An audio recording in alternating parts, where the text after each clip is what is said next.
In the top stories, Financial Secretary Carlton Poxon is encouraging a balanced view of the IMF's assessment of the economy. The Labour administration is highlighting the housing and social investments it has made over the past 4 years, and Prime Minister Dr. Terence Drew has encouraged Taiwan scholarship recipients to make the most of their opportunity. The details on these stories and more after the break. It's something that you can't put into words. A buzz in the air. From the time you wake up, you're ready to go. The freedom, the fantasy, the fete. To know it is to live it and love it. You have to experience it. If you know, you know. Angostura White Oak Rum. New look, same vibes inside.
It's that time again. Kittition Superstar is back, and we are looking for our 2026 contestants.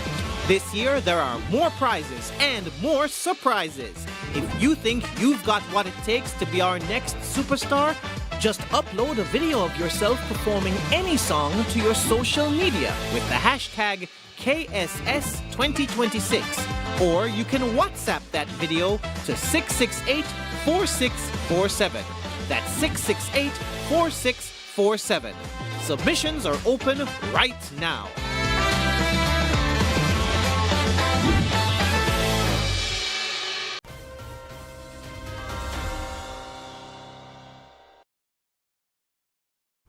Hello and welcome to the ZIZ Major Newscast. I am Shaira Flanders. Nationally, Financial Secretary Carlton Poxon says the International Monetary Fund's assessment of the Federation's economy should be seen as part of its normal role in advising governments. Speaking to ZIZ News, Mr. Poxon said the IMF's role is to provide independent assessments and policy advice to governments, including St. Kitts and Nevis. Let me also step back as we speak of the IMF report, because quite often when people hear IMF, they first think that the country is under some kind of austerity measure by IMF. I want to make it clear that we are not under any measure whatsoever by the IMF. The IMF comes in as a second eye and look at what we're doing and make suggestions and recommendations. Some are good, some are not in the best interests of our economy, and for some we just shelve. For those that are of good interest to the economy, we add.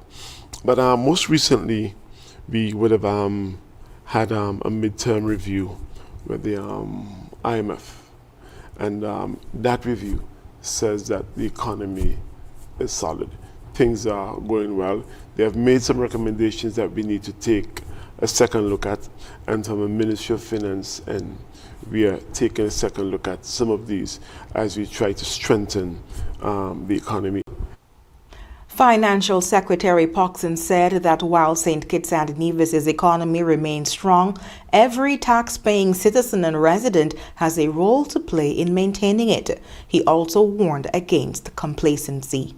I want to tell people that our economy remains strong, even as shared by our review team. I want to thank our people from the Ministry of Finance for being responsible citizens.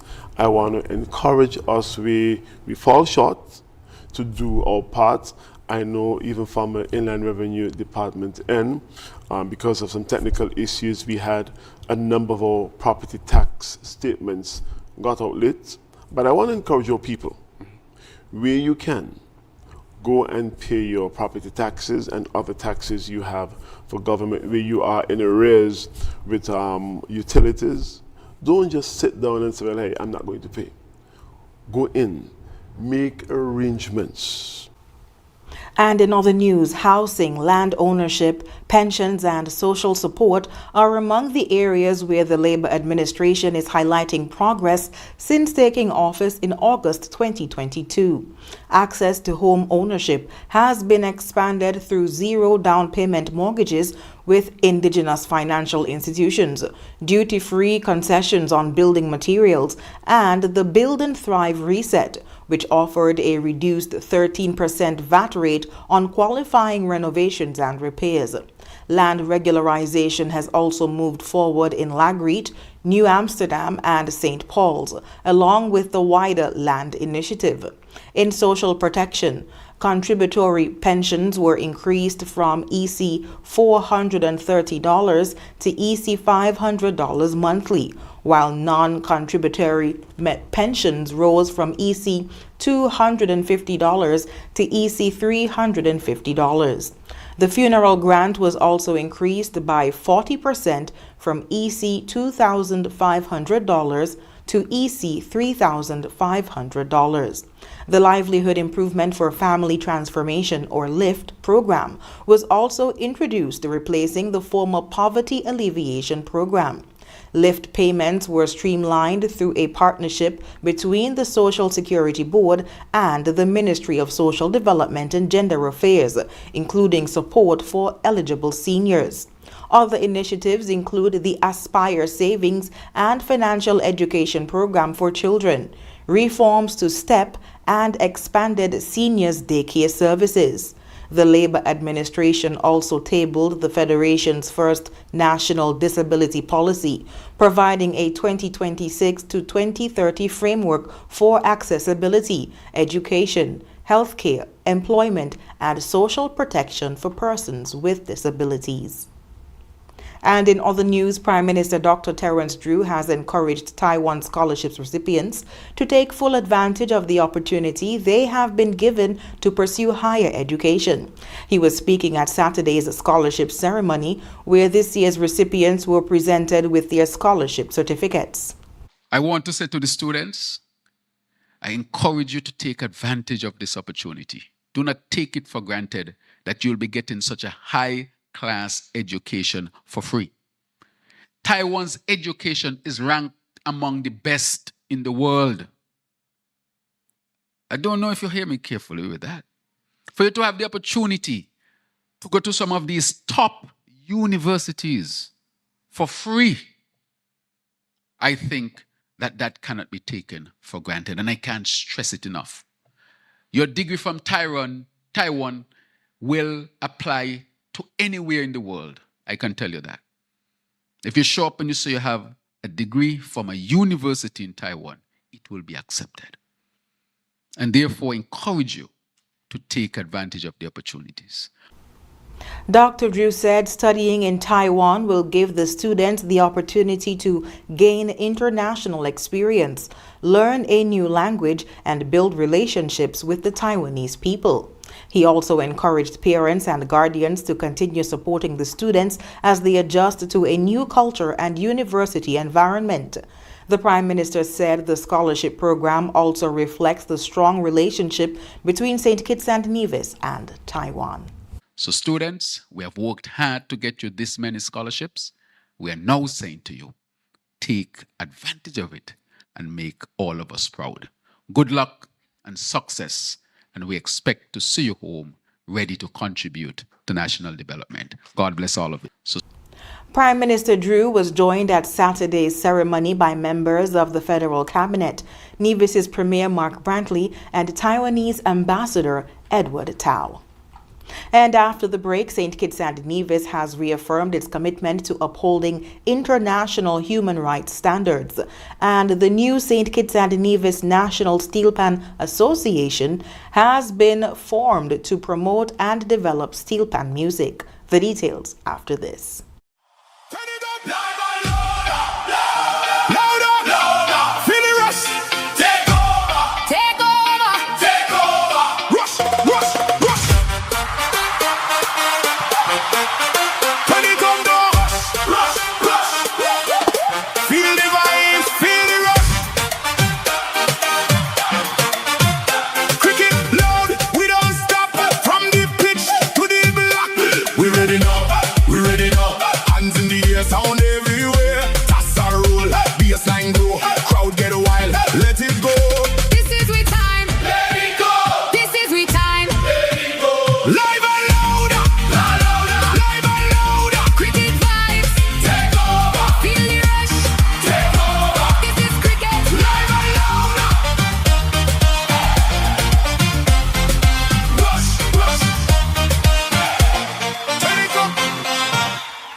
Season is here. Are you ready?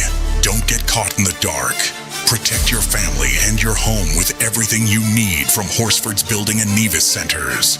Stock up on generators, portable power stations, flashlights, batteries, tarps, coolers, roofing materials, and other storm essentials before the weather turns. Don't wait until the shelves are empty. Visit Horsford's Building and Nevis Centers today and prepare with confidence. Horsford's, everything you need before the storm.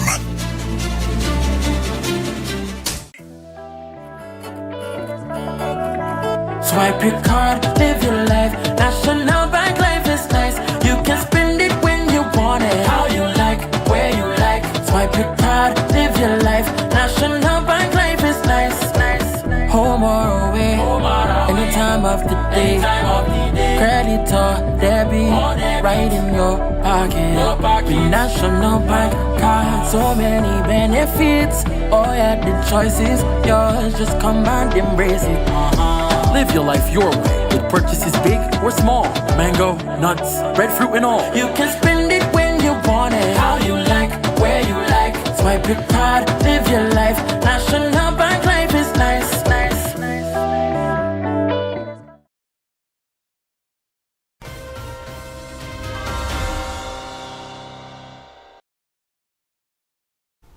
Thank you for staying with us. St. Kitts and Nevis has reaffirmed its commitment to human rights, youth empowerment, and peace building through its participation in the 20th International Human Rights Summit in New York.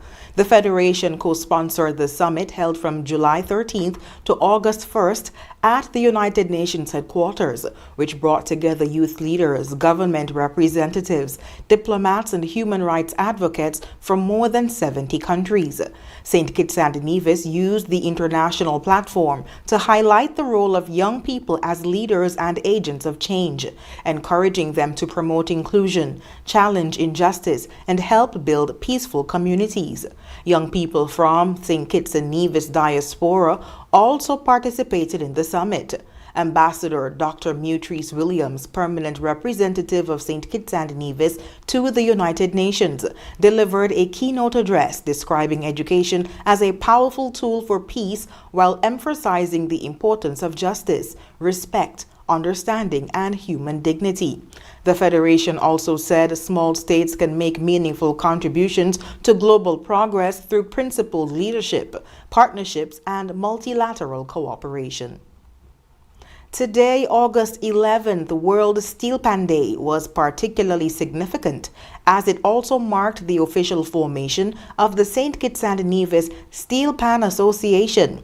Shakid Benjamin, band leader of the Sugar City Steel Orchestra, told ZIZ News the association was formed to ensure the Federation's steel bands have a unified voice and stronger representation. The reason why we came together was to unite all of the bands, the soloists, and everyone involved in the steel pan fraternity, and realizing that we could do more together than separated. Those are some of the reasons why we decided, hey, let's do this together, let's start now, because there's a long way to go and we could do it better if we're all together. According to Sugar City Steel Orchestra's Chief Executive Officer Dijon Francis, the association will also provide a platform to promote steel pan music from St. Kitts and Nevis, both locally and internationally. The Pan Association, it will be very important through mending relationships regionally. We are in talks with Pan Trimbago and other steel pan associations, so we will be connecting with them. Creating educational outlets or workshops to educate our people here about the art form and other things. We plan to do so many more things. MJ Byron, Chief Executive Officer of the Bank of Nevis EBJ Harmonics, said the association will also give steel bands the opportunity to take greater ownership of the art form. In a time like this where, we have to lean on our own brothers and sisters, and definitely in the music industry, where we try to elevate the music industry, steel pan is a part of that. Steel pan is a part of the cultural industry in the Caribbean that we think should be at the highest forefront, because it's quite frankly our own, right? And probably the only thing that we own in terms of instrument in the Caribbean. So that is, for me, the main purpose of why we should do everything with the steel pan. Benjamin said one of the association's long-term goals is to develop a self-sufficient local steel pan industry. We would be looking at Panorama, of course, but there are other things outside of Panorama that the bands do participate in. For example, we host our own events. We are looking more at education, going back into the schools. Some of these initiatives we've already started. Different bands have already started relationships with the primary schools, secondary, and so forth. So we're looking at the long-term benefit of PAN itself, how we can also bring some of the things that we have to outsource here locally. For example, when our pans need tuning, we have to go outside. So how can we then develop our own tuners? How can we get our own builders? We already have local arrangers, so we're checking off the boxes as we go. So the long-term goal, of course, is to see how we could be self-sufficient. With the St. Kitts and Nevis Steel Pan Association now established, among its next steps will be the election of officers who will lead the organization's work to advance the art form. And coming up in regional news, Antigua and Barbuda has announced plans to overhaul its offshore banking sector. And the British Virgin Islands has introduced a new water policy to assist farmers and boost agricultural production. The details right after this. Here are your Horsford's Value Mart IGA Blue Tag specials. Running August 6th to August 19th. General Mills cereals are just $15.99. Pringles chips, $10.99. Almond Breeze almond milk, $10.99. La yogurt is just $3.39. Essential Everyday Stir-Fry Vegetables, $8.99. Breyers ice cream, just $26.99. And now our value deals. Mueller's pasta, $5.99. Duncan Hine cake mix and fudge brownies, $6.99. Hunt spaghetti sauce, $7.99. Essential Everyday peanut butter, $8.99. VO5 shampoo and conditioner, $5.99. Charmin Essential Bath Tissue 6 Mega Rolls, $23.99. Shop smart, shop value mart. Tell them in Spanish. Sea listo y haga sus compras aquí en Value Mart.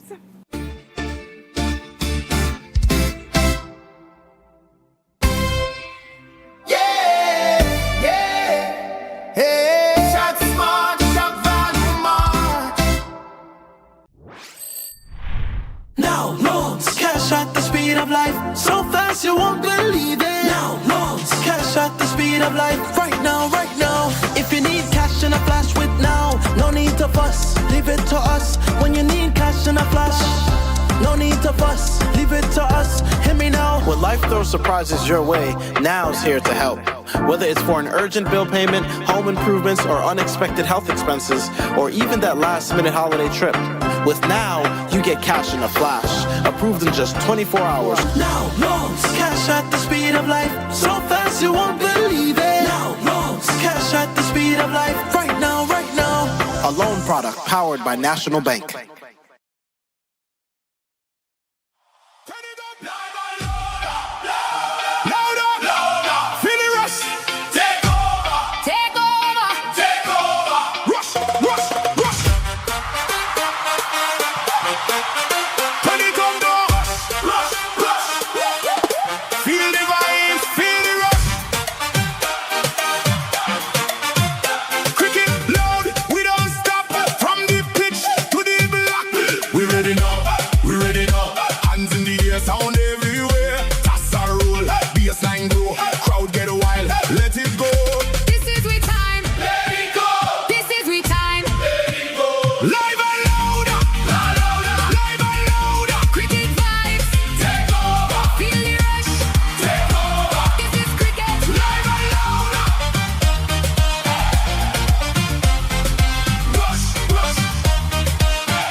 It's that time again. Kittition Superstar is back, and we're looking for our 2026 contestants. This year, there are more prizes and more surprises. If you think you've got what it takes to be our next superstar, just upload a video of yourself performing any song to your social media with the hashtag KSS2026, or you can WhatsApp that video to 668-4647. That's 668-4647. Submissions are open right now.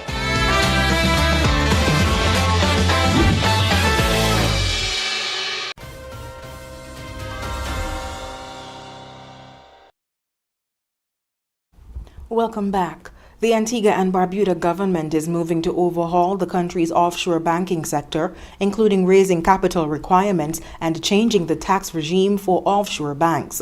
Prime Minister Gaston Brown said the changes follow continued regulatory concerns, including problems involving a Venezuelan-owned offshore bank that has been placed into administration. He said authorities have been unable to verify the bank's reported assets and that recommendations have been made to place the institution into liquidation. The Prime Minister said his government is now considering raising the minimum capital requirement for offshore banks to $20 million to strengthen oversight and reduce the risk of financial misconduct. He also said offshore banks could be required to pay the same 25% corporate tax rate as domestic financial institutions. Antigua and Barbuda's Legal Affairs Ministry and the Financial Services Regulatory Commission have since been instructed to prepare recommendations for restructuring the sector. The British Virgin Islands is developing a new water policy to provide assistance and subsidies to farmers as the territory moves to improve water storage for the agricultural sector. Premier Dr. Natalio Wheatley says the policy will help clarify the types of support available to farmers facing water shortages and high water costs. The government is also advancing plans to construct reservoirs to support agricultural production. The project, which is scheduled to be completed next year, is expected to provide a more reliable water supply for irrigation and livestock. Efforts to improve water access for farmers have been underway for several years.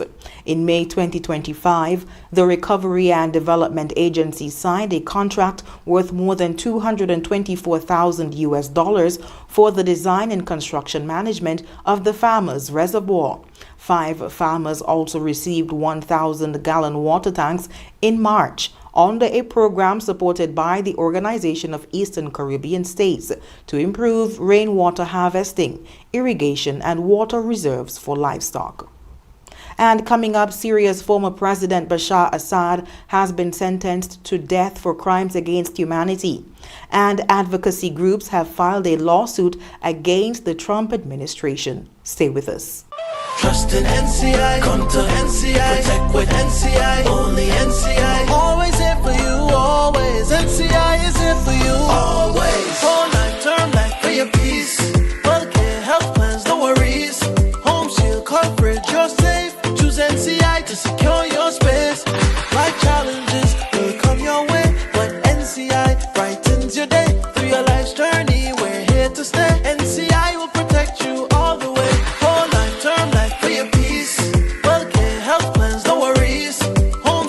coverage, you're safe. Choose NCI to secure your space.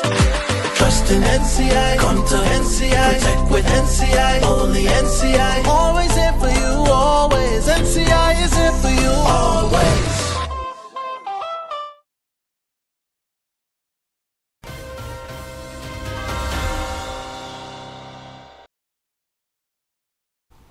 Former Syrian President Bashar Assad has been sentenced to death in absentia for murder, torture and crimes against humanity before and during Syria's 14-year civil war.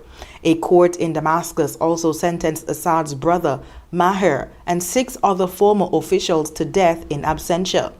The verdicts mark the first court rulings against Assad or members of his inner circle since his family's 5 decades in power ended with the collapse of his government in December 2024. Assad and his brother fled to Russia following the collapse of the Syrian government and were granted asylum there, meaning they are unlikely to face the sentences. The only former official sentenced to death who is currently in custody is Assad's cousin, Atif Najib. Najib oversaw a crackdown on dissent in 2011, including the arrest and torture of teenagers who had written anti-government graffiti on a school wall. The crackdown triggered mass protests that developed into the civil war, which lasted 14 years and left about 500,000 people dead. In other news, Human Rights Watch and 3 other advocacy groups are suing the Trump administration over its sanctions against the International Criminal Court. The lawsuit was filed in the Southern District of New York, challenging President Donald Trump's executive order targeting the Hague-based court, along with sanctions against an international human rights expert and 3 Palestinian rights groups. The groups argue that the measures are undermining the ICC's ability to prosecute people accused of the world's most serious crimes. They said the sanctions represent an illegal attack on international justice and are asking the court to strike them down.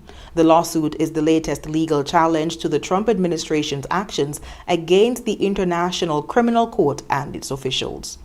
And up next in sports, young footballers from St. Kitts and Nevis will compete in the Under-15 FIFA World Cup and Festival this October.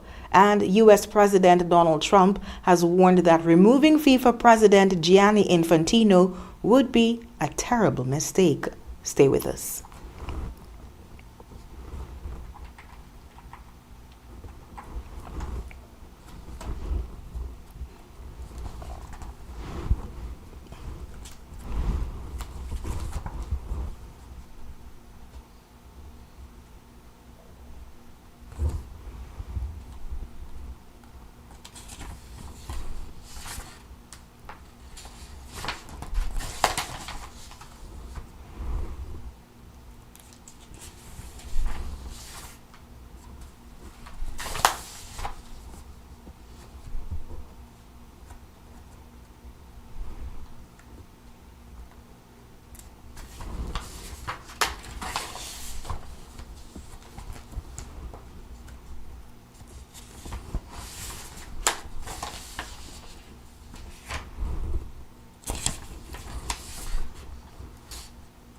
Trust in NCI, come to NCI, protect with NCI, only NCI. Always here for you, always. NCI is here for you, always. Whole life, term life for your peace.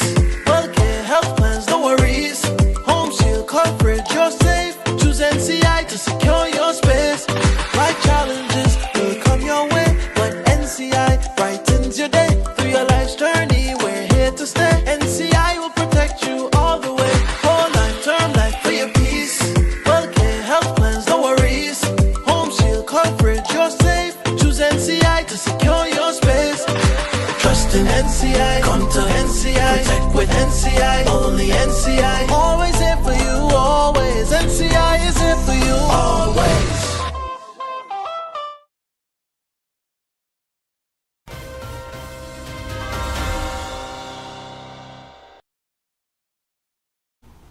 The St. Kitts and Nevis Football Association has announced its participation in the 2026 FIFA Under-15 Boys World Cup and Festival, which will be held in Azerbaijan in October.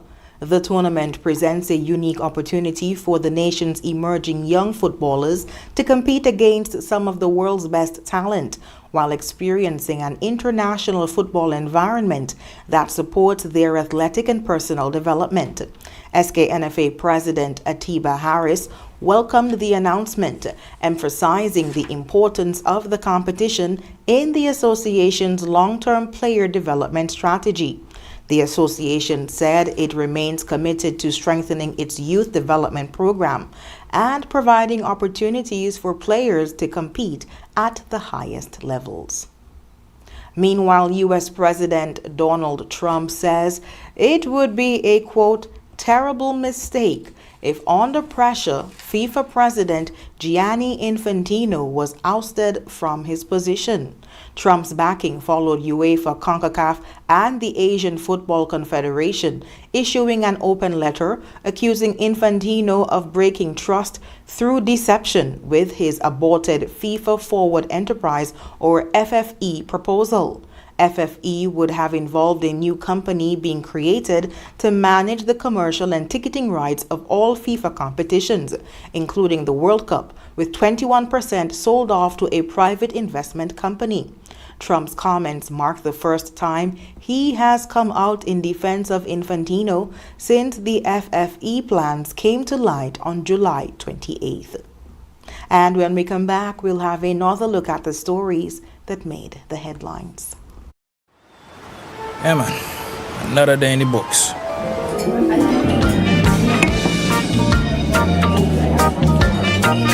Well, hello there. Ooh, she pretty from head to toe, and are you ready to go?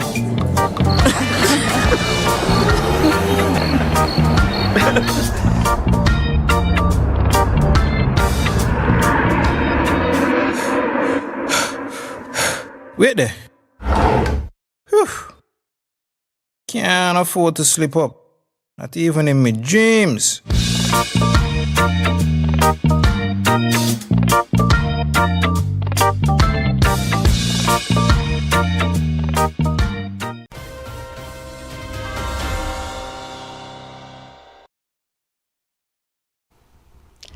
Recapping the top stories, Financial Secretary Carlton Poxon is encouraging a balanced view of the IMF's assessment of the economy. The Labour administration is highlighting the housing and social investments it has made over the past 4 years, and Prime Minister Drew has encouraged Taiwan scholarship recipients to make the most of their opportunity. And that brings us to the end of the ZIZ Major Newscast. Thank you so much for joining us. I've been your presenter, Shaira Flanders. Have a good one.